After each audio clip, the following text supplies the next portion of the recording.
And I think this is, I've never heard Peterson talk about it, but if he talked about it, I think it would add a lot to his argument. So there's an idea of something called a Chesterton Fence. Are you familiar with the Chesterton Fence? Okay, really simple idea. If you inherit a piece of land, or you come across a piece, like you are now responsible to manage a piece of land. And in the middle of a field, you find a fence. And you don't know why the fence is there. If you take down the fence, whatever purpose that fence served will no longer be served. Now, it might be that purpose no longer needs to be served. For example, that fence was a property boundary and you own both sides of the property. In which case, taking down the fence won't be a problem. It will, in fact, make things better because now you have more free room to move on your property or on this property.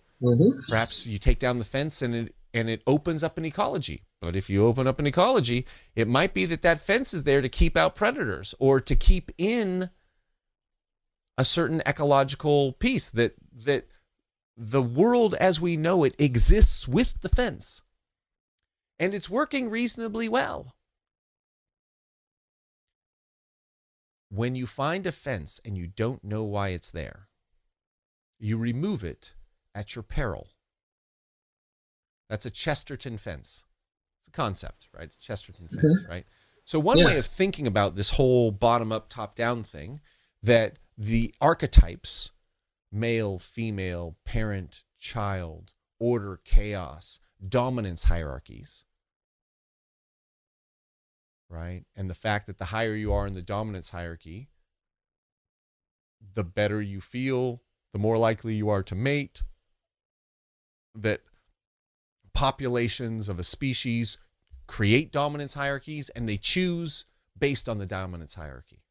Like that existed prior to humans.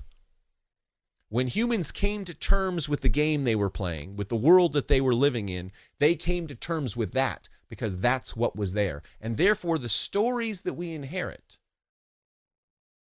which are not necessarily based from a scientific understanding of reality, where we've tested the thing and then we've built the ethics based on the knowledge and we've built the politics based on the aesthetics. We've built the social rules based on the ethics, based on the science, based on reality. Like that wasn't there. All we had was the stories. And those stories led us, like we created the stories based on the politics that worked. Because if we created a story that had a bad politics that didn't work, that group went away. They couldn't compete. So the politics that we inherit, for example, monogamous marriage and enforced monogamy, right? Where the culture is, look, you need to be monogamous because if you're not monogamous, the whole thing falls apart, right? That's the fence, so to speak. You've got this thing, like, monogamy. There's a fence there. Is it a Chesterton fence? Is it a fence that if you take it away, things will fall apart? Or is it just a property boundary that we've actually transcended? It's hard to know. It's hard to know. But if you're going to take away something fundamental in culture, if you're going to take away something fundamental in culture, you should probably think twice. And now let's use our best science to look at it and we go, what happens when we take away monogamy? What happens to culture?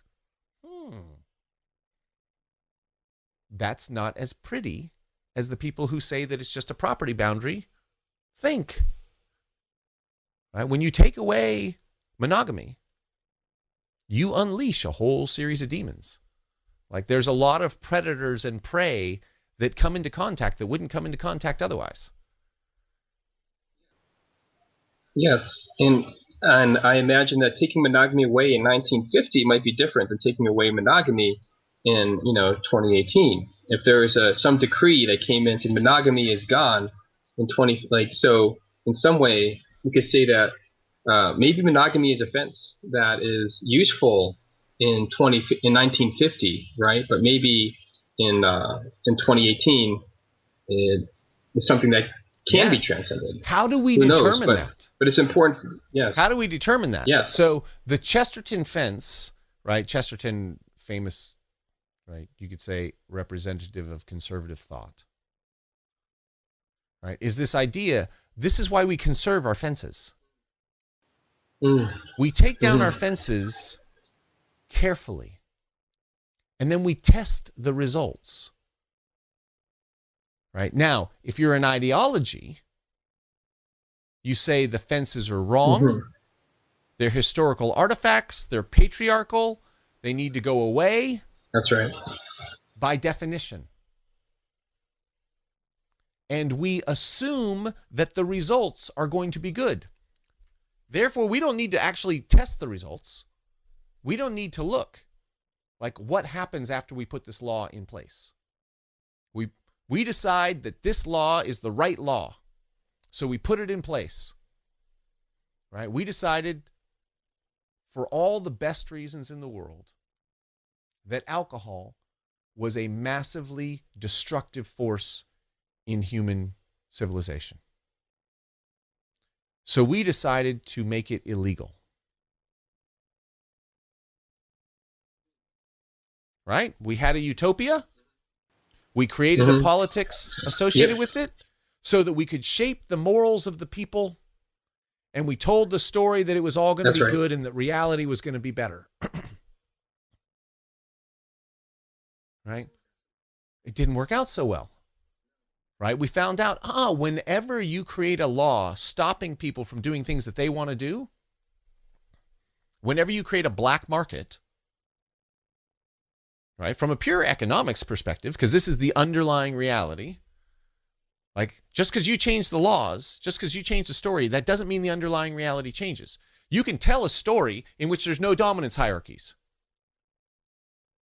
You can create a utopia in which there's no dominance hierarchies. And you can then design a political system based on the fact that there's no dominance hierarchies. And you can tell people that they should live in a way such that they don't have any dominance hierarchies. They shouldn't prefer one person over another. Right? That's the ethics that they should have. And you can tell stories about that. And you can say that's the nature of reality. Like you can do this top down. There should not be dominance hierarchies, and therefore we're going to design a system that has no dominance hierarchies. But if dominance hierarchies are part of the reality, it's like saying I'm going to build a system based on the fact that this pen is going to float. Yes. Right? It's like that's a problem. Like if you take down that Chesterton fence where you say there shouldn't be dominance hierarchies, but there are dominance hierarchies, you're in trouble. If you create a black market, economic forces come into play. Right? There's the demand for the good that you now make illegal, and there's the supply of the good. The supply goes down. When supply goes down relative to demand, the price goes up. When the price goes up, more profit is involved.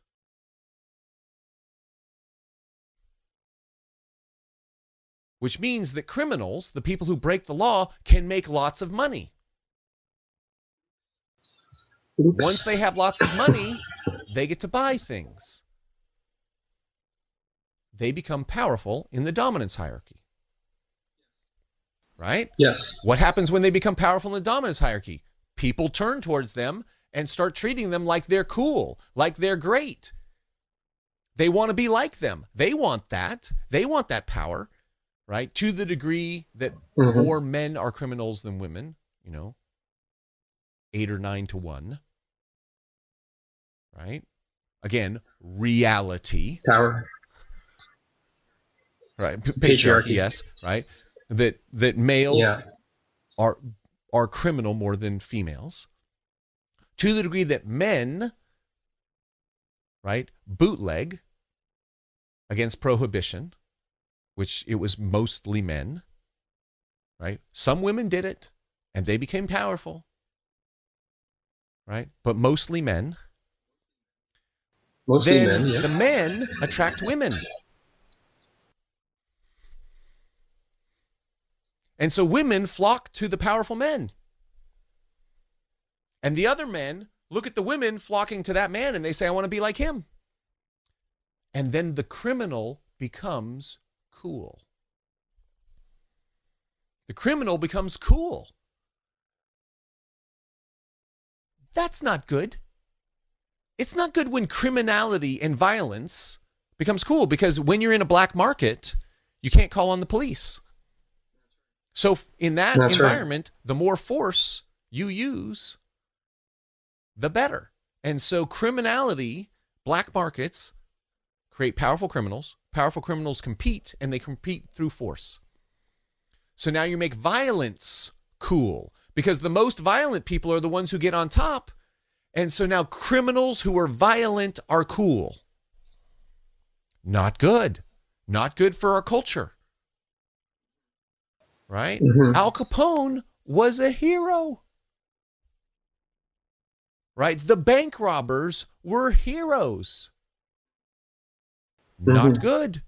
Not good for society. You could say one of the critiques of pop culture, right, especially of rap, is that like it's built on this black market of drug illegalization. And so the people who sell drugs make more money, they become violent, they become cool. That coolness gets incorporated into art form, which becomes pop culture, because cool is always cool. Like whatever is deviant is a place where testosterone-driven males can go get success and get to the top of the dominance hierarchy, yes, which means that women are going to go after them, which means that men are going to like them. And it's a self-fulfilling prophecy built on this black market that we created, right? So we had Utopia. Alcohol is bad. Let's make it illegal, which led to a politics with the idea was going to change our ethics because our stories were going to change reality. But what happened was reality had its own nature. Reality created a second set of stories in which criminality and violence was cool, which changed the ethics of the people in the culture, which led to a political standoff between the police and the criminals, and the Utopia fell apart. And fortunately, that one was so bad that we actually changed the laws. Right? So now we're in a situation where Jordan Peterson says, we've got all of these laws, and we're starting to put in this PC culture, this utopian thing where there's no dominance hierarchies. There's no male, female. There's no better or worse. Merit is not the thing. Right? You could say the Western civilization is, we want the world to be better. So we want to acknowledge what makes things better. And what makes things better is talented people who are willing to work hard and learn the thing and do the thing. And we want to give them freedom to do the thing so that we can all live in this world. And that creates a beautiful story. Right? This bottom-up Western culture. Mm-hmm. Right? Yes. No, we're going to say there shouldn't be a dominance hierarchy. There shouldn't be male, female. There shouldn't be better, worse. There shouldn't be merit. We cannot trust merit. We have to make things equal regardless of merit. Because merit's just an illusion.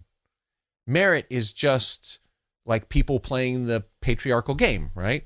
So they've got this utopia, and now they're going through and changing the laws. This top-down thinking is starting to happen. They're saying, we're going to tell people how they should be. We're going to tell them what their ethics should be according to our utopia. Not based on their reality. Not the reality of human being, but based on our utopia. Mm.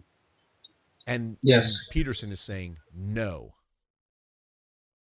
And he's saying, look, the data is a fundamental mistake. Yes. On male, female. The data is in on Marxism. And what's most important is the underlying story. What's most important is the archetype, which is more important than science. But the data is in on male, female, and the data is in on Marxism. So sometimes he goes to data, and sometimes he goes to story. Not quite a contradiction, right? But a series of complexities that lead people to accuse him of having floating abstractions and stolen concepts. Right? And so there's this bottom up, which is good. Jason Alexander says, if you look at every time in human history where human beings were flourishing, it was a bottom up culture. Like when the Greeks and the Romans were bottom up, we flourished. Once we started going back to top down, we went into the Dark Ages.